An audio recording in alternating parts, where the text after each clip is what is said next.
By early 1943, the skies over Europe had become a graveyard for Allied airmen. The Luftwaffe, battle-hardened from years of conquest, ruled the upper atmosphere with disciplined ferocity. German fighter wings and the Jagdgeschwader were masters of interception. Their Messerschmitt Bf-109s and Focke-Wulf FW-190s struck Allied bombers with terrifying precision, ripping through tight formations before vanishing into cloud cover. For the United States Army Air Forces, this was a crisis of confidence. The strategy of daylight precision bombing, championed by generals like Ira Eaker and Karl Spaatz, depended on controlling the daylight sky. Yet their heavy bombers, the B-17 Flying Fortress and the B-24 Liberator, were suffering staggering losses. Crews were being torn apart on missions deep into occupied Europe, unescorted and exposed. Escort fighters existed, but none could follow the bombers all the way to their targets and back. The early P-38 Lightning and P-39 era Cobra lacked range or high-altitude reliability.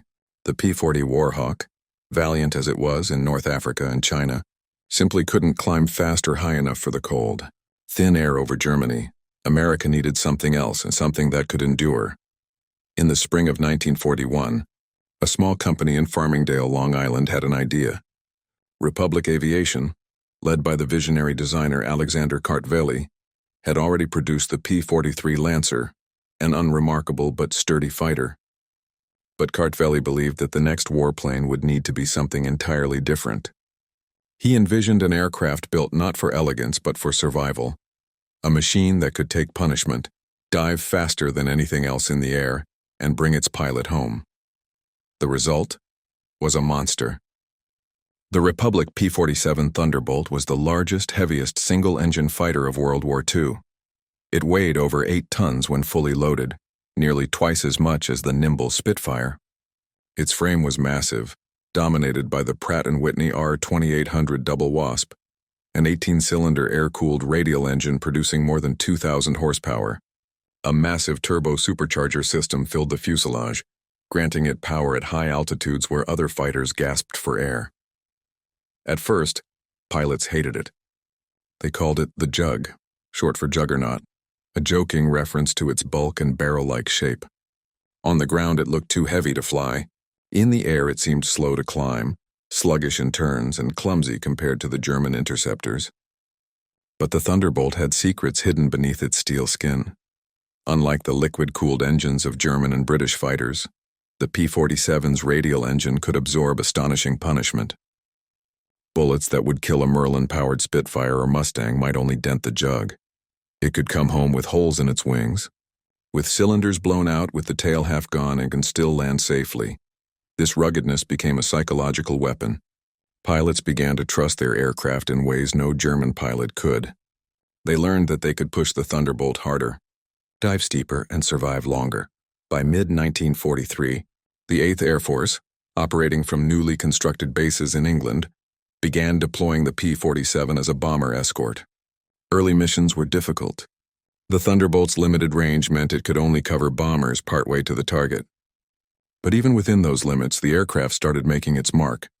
Thunderbolt pilots discovered something extraordinary. In a dive, the P-47 could outpace any aircraft in the world. While a Bf-109's airframe risked disintegration past 500 miles per hour, the Thunderbolt remained stable, even at speeds exceeding 700. It could plunge from the stratosphere with total control, hit the enemy, and climb out before the Germans could react. Still, the early months were rough. Losses continued. The Luftwaffe was skilled, coordinated, and confident. Allied leadership demanded answers, and fast. What began as a desperate attempt to survive bomber escort missions soon evolved into a tactical revolution.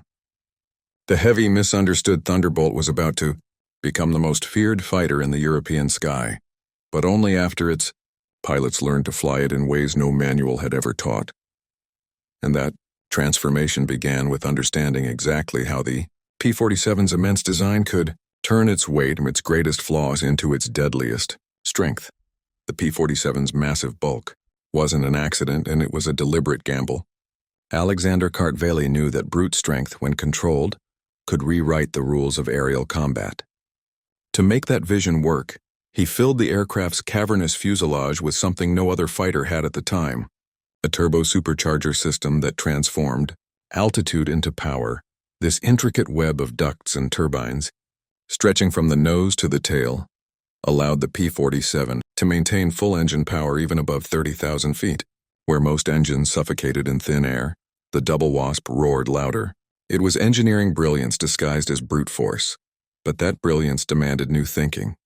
The P-47 wasn't a turn fighter. It couldn't twist and roll with the sleek German Bf-109 or FW-190 in tight horizontal dogfights. Those aircraft were lighter, designed for swift, elegant maneuvers. The Thunderbolt, by contrast, was a vertical predator, built for altitude, speed, and resilience. Its pilots would have to learn a completely new kind of air combat, energy fighting. The concept was simple but deadly. Maintain speed, maintain altitude, strike from above, then dive hard before the enemy could react. For many of the young American pilots arriving in England in 1943, this doctrine clashed with instinct. Dogfighting had been romanticized, the swirling duels of World War I aces turning wingtip to wingtip until one man fell from the sky. The Thunderbolt erased that notion entirely. It wasn't about chivalry. It was about control of energy, trading altitude for speed, speed for altitude, and never surrendering the initiative. The first to truly understand this was Hub Zemke, a former test pilot and tactician who took command of the 56th Fighter Group. Zemke recognized that the P-47's weight and dive speed could be turned from weakness to advantage. He drilled his men relentlessly, teaching them to fight vertically rather than horizontally, to think in 3 dimensions. Zemke's pilots began to refine a maneuver that would later define the Thunderbolt's combat legacy, the boom and zoom attack. From high altitude, they would dive almost vertically at incredible speeds, unleash a burst of .50 caliber fire, and then pull up, using their momentum to climb back out of range. The enemy would be left chasing a ghost, their lighter fighters unable to follow without tearing themselves apart. It was dangerous. Many pilots, especially newcomers, hesitated to dive steeply. A vertical drop from 30,000 feet felt suicidal. The cockpit shaking, the airframe screaming, the controls stiffening as compressibility set in. The P-47 could handle it, but the human inside had to learn to trust the machine completely. Those who mastered it discovered something extraordinary.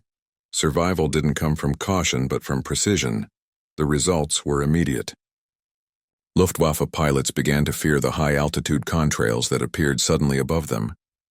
They called the Thunderbolt der Eiserne Hund, the Iron Dog, because no matter how many times they hit it, it refused to die. But this transformation was more than technical. It was psychological. Allied pilots, once seen as inexperienced underdogs, were now hunting the hunters. The P-47 became not just a defensive escort, but an offensive weapon, sweeping the skies clean before the bombers arrived. Meanwhile, on the ground, the war was shifting. The invasion of Italy had opened a new front. Planning for Operation Overlord, the D-Day landings, was underway. Air superiority over Western Europe wasn't just a matter of pride. It was the key to the liberation of a continent. By early 1944, hundreds of Thunderbolts were stationed across England, their silver bodies gleaming on runways from Norfolk to Sussex. Pilots were refining new formations, experimenting with coordinated dive attacks, and integrating long-range fuel tanks to extend their reach deep into German airspace. The stage was set for a transformation that would stun even the Luftwaffe's veteran commanders because what began as a desperate attempt to survive, bomber escort duty was about to become a display of dominance unlike anything the air war had yet seen. A dominance built on altitude, discipline, and the fearless decision to dive straight into danger. The Republic P-47. Thunderbolt was a marvel of contradictions, a machine so large it seemed clumsy, yet so advanced it redefined aerial combat physics. Its secret lay in what engineers called the energy envelope, the relationship between altitude, speed, and stability. The Thunderbolt's airframe could endure what others could not. At the heart of that resilience was its Pratt & Whitney R2800 double wasp engine, an 18-cylinder air-cooled giant capable of absorbing tremendous stress. Its power was harnessed through a turbo-supercharger system that recycled exhaust gases to maintain engine performance even above 30,000 feet. In simpler terms, while German fighters gasped for oxygen at altitude, the P-47 breathed freely. This gave it a unique advantage in a dive. The aircraft could reach speeds no other piston-engine fighter could match. Engineers at Wright Field recorded dive speeds exceeding 725 miles per hour, velocities at which most other fighters would disintegrate. The heavy frame and elliptical wing design gave it both stability and predictability during these plunges. Yet such performance came at a cost. Pilots often experienced compressibility, a mysterious aerodynamic effect where control surfaces stiffened and response lagged. Many early Thunderbolt pilots thought they were doomed as they felt their stick lock and the aircraft tremble violently. But testing revealed that the P-47's structure could withstand the pressure. By easing back power and allowing natural airflow recovery below 20,000 feet, control would return. This discovery, that the P-47 could dive almost vertically and survive, reshaped air combat tactics forever. The pilots who trusted the machine learned they could initiate combat from immense height, strike at lethal speed, and vanish before the enemy had time to react. It turned the Thunderbolt into a predator that ruled from above, not because of agility, but because of physics. Where the Messerschmitt Bf-109 relied on lightness and climb rate, the Thunderbolt relied on gravity and raw engineering. In an age when aerial duels were often about finesse, the P-47 proved that brute force, not intelligently applied, could be artistry of its own. And in that revelation lay the beginning of a new kind of pilot, one who fought not by instinct alone, but by understanding energy, momentum, and machinery. No machine, however brilliant, mattered without the human who flew it. The early P-47 pilots of the 8th Air Force were mostly young men in their 20s, many barely out of flight school. They arrived in England with courage but little combat experience. Facing the Luftwaffe's elite, many of them doubted whether this heavy, unwieldy jug could save them. Their training manuals didn't mention diving straight down. Doctrine still favored cautious engagements, hit, turn, regroup. But in the chaos of real combat, fear had its own lessons. A single hesitation could mean death. The first men to push the Thunderbolt to its limits didn't do it out of bravado. They did it because they were desperate. When German fighters dove on their bomber formations, the only way to match their descent was to follow. Pilots like Gabby Gabreski, Robert S. Johnson, and David Schilling began experimenting mid-battle, learning that the P-47 could survive dives that should have been fatal. Johnson once described watching his altimeter spin downward so fast it became a blur, the airframe shrieking. Controls locked, yet somehow the aircraft held. When he pulled out, gasping, he realized he had escaped pursuit simply because the German pilot had dared not follow. That moment changed everything. Fear transformed into confidence. Confidence became doctrine. By the time new squadrons arrived in Europe in late 1943, the culture had shifted. Young pilots were told, if you're in trouble, dive. The jug will bring you home. This faith in the machine created something rare, a psychological bond between man and metal. Pilots began to speak of the Thunderbolt not as a tool but as a companion, heavy, stubborn, but utterly reliable. Some even joked that it was a flying tank with a cockpit, and for many that weight became comfort. They knew that if they were hit, if fire erupted or the sky filled with tracers, the jug could take it. It wasn't invincibility, but it was as close as war allowed. The transformation of the P-47 pilot mirrored the evolution of the aircraft itself. Both began underestimated, ridiculed, even dismissed. But in the furnace of combat, they learned to trust each other, and that trust turned into lethal efficiency. From fear of falling to mastery of descent, these men redefined what courage looked like in the air. It wasn't about reckless daring. It was about understanding that survival depended not on pulling away from danger, but diving headfirst into it, and that human courage, measured in 1,000-foot seconds of freefall, would soon turn the Thunderbolt squadrons into the most feared hunter groups in Europe. The pilots had learned to use the Thunderbolt's strengths now. The enemy, the Luftwaffe, would learn what it meant to face them. For the Luftwaffe, the appearance of the P-47 Thunderbolt was at first a curiosity, then a nightmare. German pilots had long grown accustomed to outmaneuvering lighter Allied fighters. The Spitfire could be turned with skill. The P-40 outclimbed with ease. But the Thunderbolt was different. When the first encounters took place in 1943, Luftwaffe reports described the new American fighter as large, slow to climb, and unagile. They underestimated it. Then within months, the tone changed. Intercept reports began including chilling observations. The enemy dives vertically. Impossible to follow. Very high speed. Strong fire. The Germans discovered a brutal truth. The P-47 dictated the fight. When a German pilot spotted one at altitude, he knew the danger wasn't in closing the distance. It was in what happened afterward. If the Thunderbolt was above him, the engagement could turn fatal within seconds. U-190 pilots tried to counter with surprise head-on passes.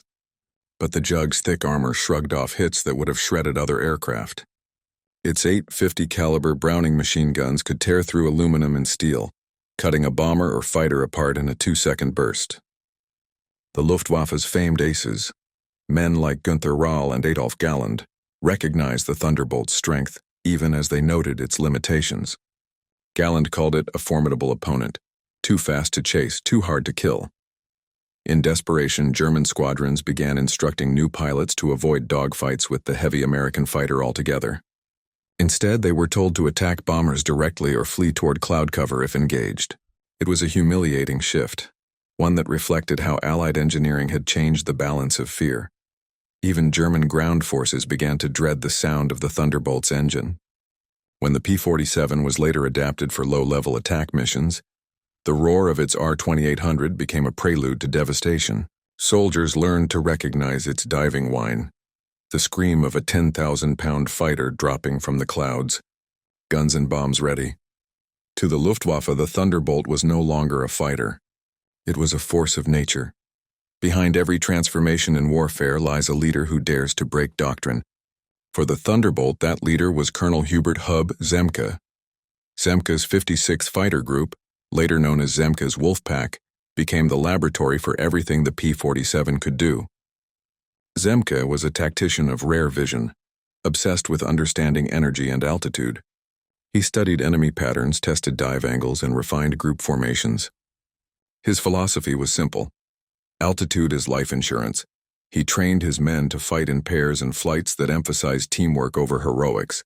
Boom and zoom became standard procedure. Climb to altitude, strike from above, and never linger. If attacked, dive vertically fast, decisive.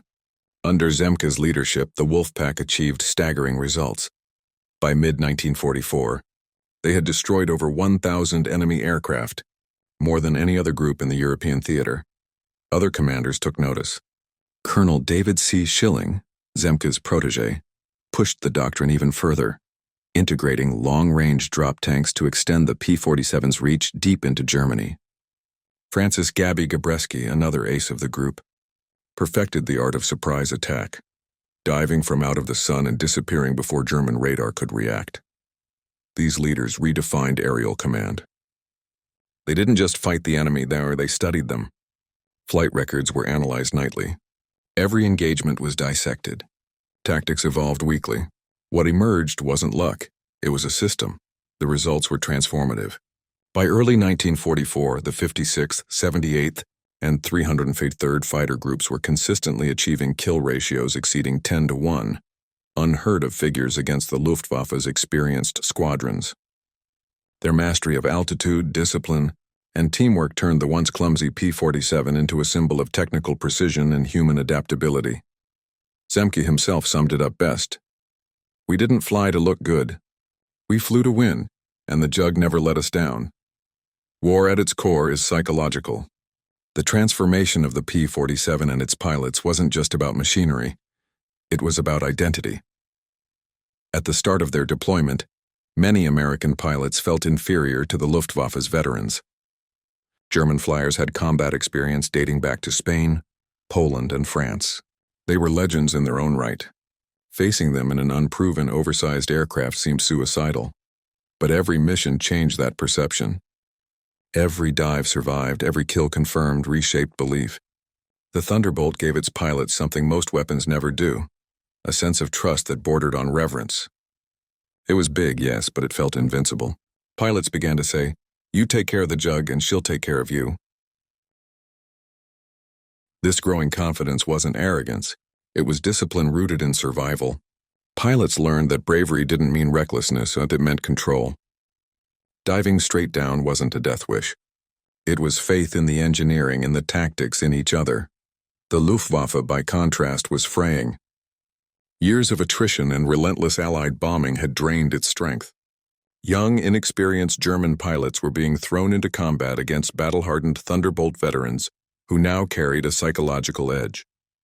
Every dive, every attack sent a message. We control the sky now. By 1944, the balance of fear had shifted completely.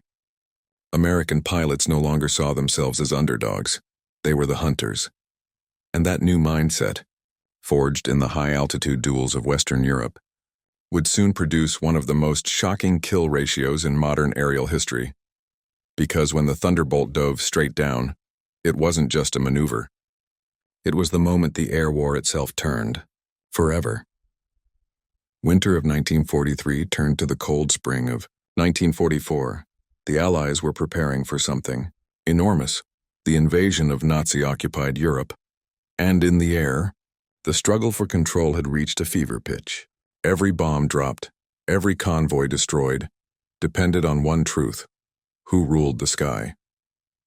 The Thunderbolt, once the outsider, was now the shield and sword of the Allied air forces.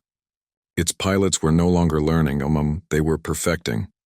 Tactics that had once been improvised in fear were now executed with mechanical precision. Entire squadrons had been retrained to dive, strike, and climb in orchestrated harmony. And no group embodied this mastery more completely than Zemke's Wolfpack, the 56th Fighter Group, operating out of Boxted, England. On the morning of February 20th, 1944, as part of what would be known as Big Week, more than 1,000 American bombers took to the air, bound for targets deep inside Germany. The Luftwaffe rose to meet them, launching hundreds of interceptors from bases scattered across France and the Reich. Above them, like steel hawks, the P-47s waited. Zemke's orders were clear: protect the bombers at all costs, but engage whenever the opportunity allowed. The Wolfpack climbed to over 30,000 feet, the silver wings of their Thunderbolts glinting like mirrors in the cold sunlight. German radar picked them up and scrambled every available fighter to intercept. What followed was one of the fiercest air battles of the European campaign. A formation of FW-90s dived out of the sun toward the bombers. Zemke's men saw them coming and dove in response, not to intercept from the side but straight down through the bomber stream itself. It was chaos. Contrails, gunfire, metal fragments spinning through the sky. Captain David Schilling rolled his Thunderbolt into a near-vertical dive, chasing a pair of Messerschmitts through cloud cover. The air screamed around the fuselage. His speed passed 600 miles per hour. The enemy pilots tried to pull away, tied, and couldn't. Schilling's guns barked, 850 calibers cutting the first aircraft apart. The second tried to roll away, but Schilling was already climbing back out untouched. That day, the 56th claimed 18 enemy aircraft destroyed, with only a single loss. Across the front, P-47 groups achieved similar success. The Luftwaffe, once confident, was now losing battles in minutes. The turning point wasn't just about kills. It was about tempo. The P-47's speed in the dive allowed Allied pilots to dictate when and how combat began. For the Germans, the fight was now reactive, a constant scramble for survival. In the following months, the kill ratios climbed. P-47 pilots were reporting engagements where 4 aircraft entered combat and returned with 8 confirmed kills.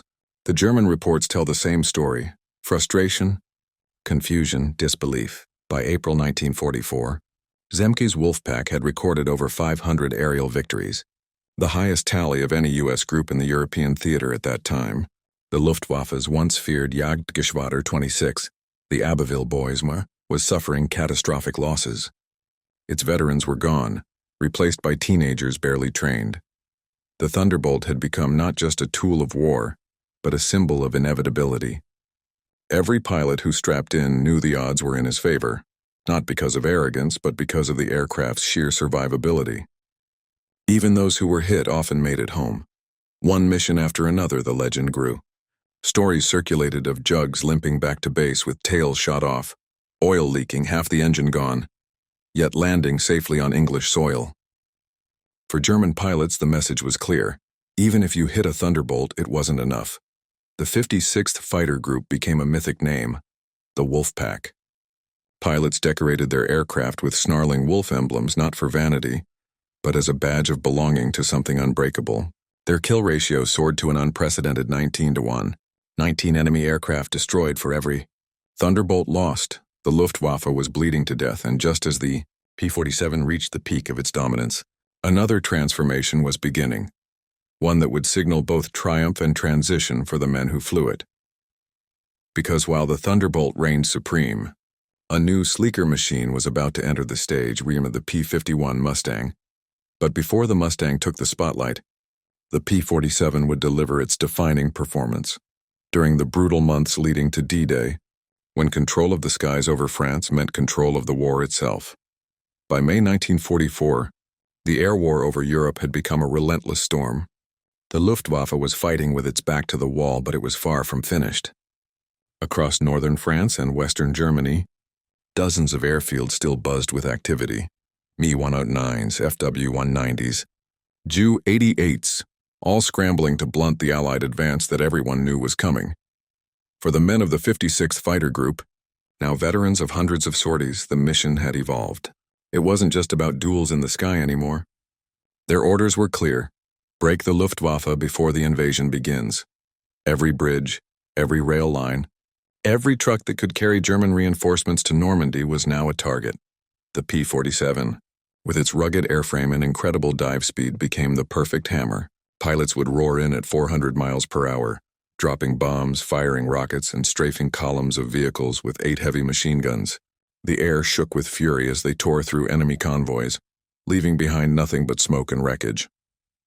One pilot described it like this: "We didn't fly missions anymore. We hunted, the land itself was prey, but the enemy adapted." The Germans started using flak guns, 80mm cannons that could tear through a plane at 20,000 feet. The sky over France turned into a killing field of black bursts and shrapnel. For every Thunderbolt that went down, another dove straight through the smoke to strike again. On May 28, 1944, near Rouen, a formation of P-47s from the 56th spotted a German armored train moving toward the coast. The pilots went in low, less than 500 feet off the ground. Explosions lit the countryside as bombs detonated on the tracks.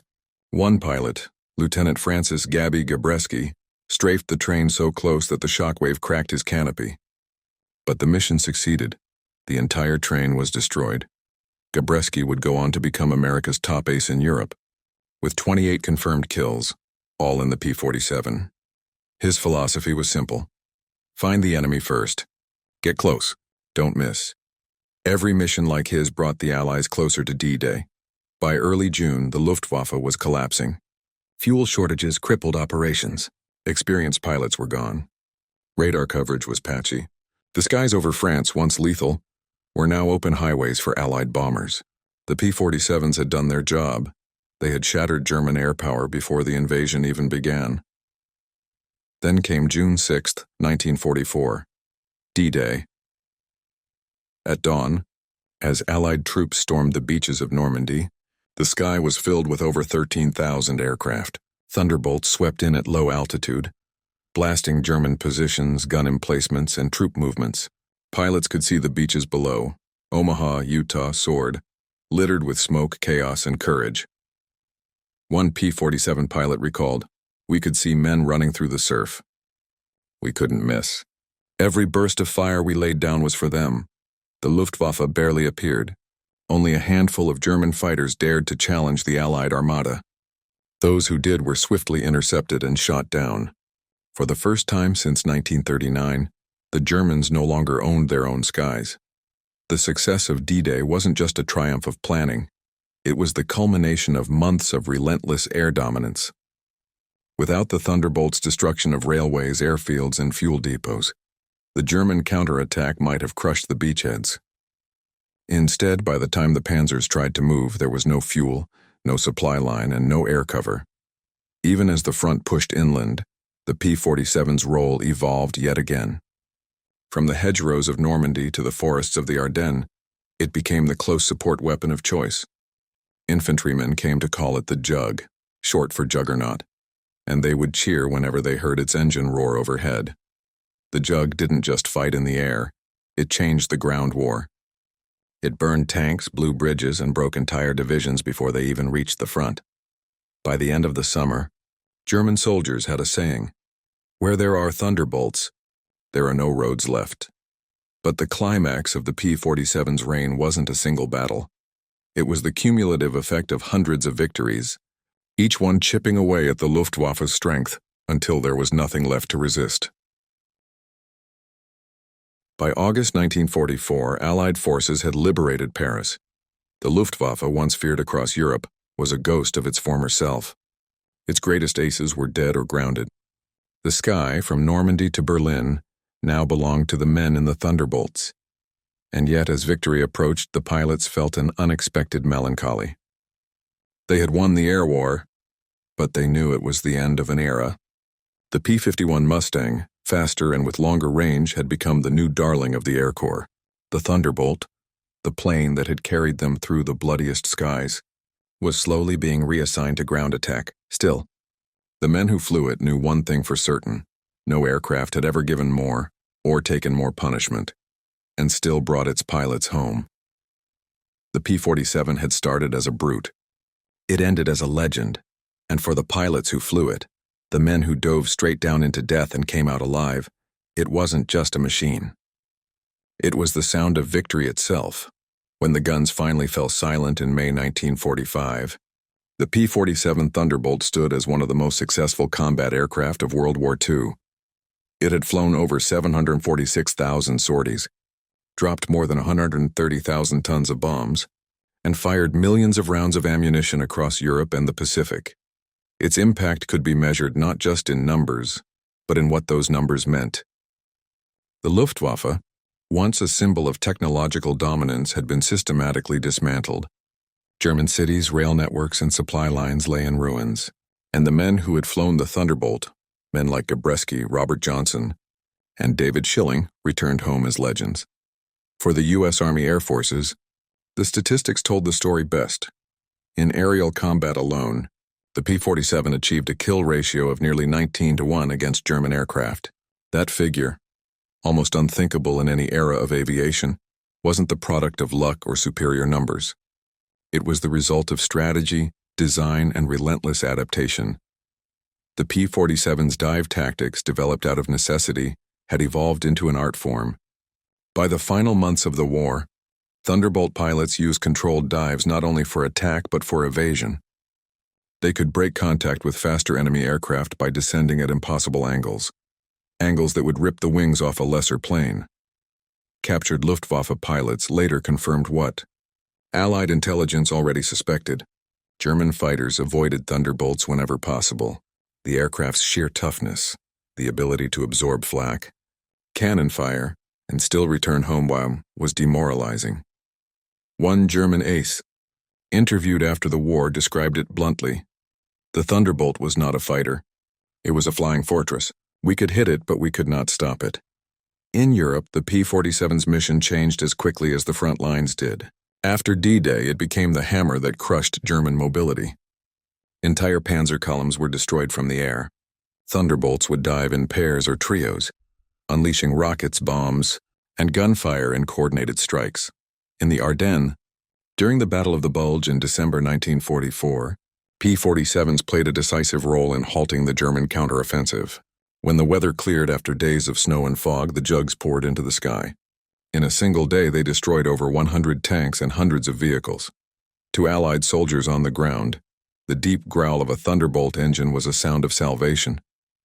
Infantrymen dug into the cold mud would look up at the silver wings passing overhead and know that air support was coming. Many remembered those moments for the rest of their lives. When you heard the Jug, one GI later said, you knew you were going to live another day. By the time Germany surrendered, the Thunderbolt had done its job so thoroughly that its reputation transcended the war. It became a symbol of industrial might, American engineering, and the spirit of endurance. And yet, as Europe rebuilt from the ashes, Another transformation began. The piston engine fighter, once the pinnacle of technology, was already becoming obsolete. The jet age had arrived. In 1946, the U.S. Air Force began retiring many of its P-47 units, replacing them with sleek, jet-powered aircraft like the F-80 Shooting Star and later the F-86 Sabre. For the men who had spent years inside the Thunderbolt's cockpit, the change felt abrupt, almost cruel. They had survived the deadliest air war in history inside those steel wings. They had trusted them with their lives, and now, those same machines were being wheeled into hangars for the last time. But history has a way of keeping legends alive, and especially when they've earned it through fire and steel. The Thunderbolt would soon find a second life, not in Europe, but in the far reaches of Asia and Latin America. When peace returned to Europe, the Republic P-47 Thunderbolt was already being shipped to other corners of the world, nations rebuilding their air forces, or those still caught in the fires of post-war conflict. Its immense durability made it ideal for countries with limited maintenance infrastructure. The Thunderbolt didn't need perfect runways or complex servicing. It could take off from dirt fields, absorb punishment, and still fly home.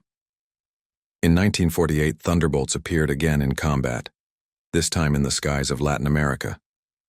The newly independent air forces of Brazil, Mexico, and several other nations operated surplus P-47s supplied by the United States. Brazilian pilots who had fought alongside the Allies in Italy kept flying them into the early 1950s. The same story repeated elsewhere. In China, Yugoslavia, and even Iran, the Thunderbolt became a symbol of modernization, a link between the piston era and the emerging jet age. But perhaps its most remarkable afterlife came in Korea. When the Korean War erupted in 1950, the P-47 was no longer the U.S. frontline fighter. Jets like the F-86 Sabre dominated the headlines.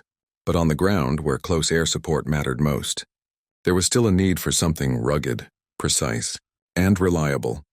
Many former Thunderbolt pilots trained new generations on similar ground attack tactics, the low-level, high-speed dives that had made the Jug famous. Though few P-47s themselves flew in Korea, their legacy shaped the tactics that the Air Force used there. The concept of fighter-bomber dominance on and suppressing enemy logistics and armor from the air was born in Europe under the roar of Thunderbolt engines.